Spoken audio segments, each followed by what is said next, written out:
नमस्कार, मी पूजा सुरेश जाधव, दिव्यांग भवन फाउंडेशनमध्ये hearing assistant या पदावर कार्यरत आहे. मी आता आपल्याला थॅलेसेमिया या आजाराबद्दल माहिती देते. थॅलेसेमिया हा आजार जनुकीय दोषांमुळे होत असतो.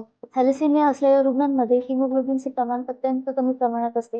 हिमोग्लोबिन हा आपल्या शरीरातील सगळ्यात महत्त्वाचा घटक मानला जातो. थॅलेसेमियाचे मुख्य लक्षण म्हणजे ॲनिमिया.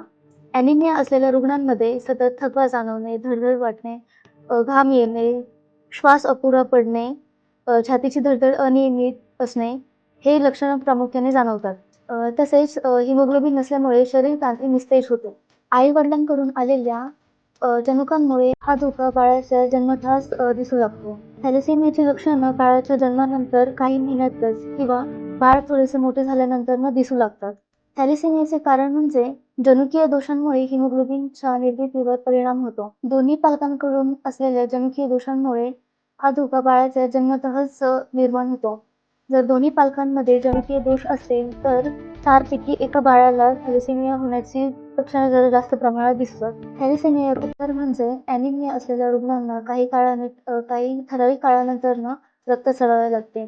सतत रक्त चढवल्यामुळे त्यात लोहाचे प्रमाण वाढते व त्यासाठी वेगळे उपचार घ्यावे लागतात. सकस आहार, योग्य व्यायाम त्यांना सुचवला जातो.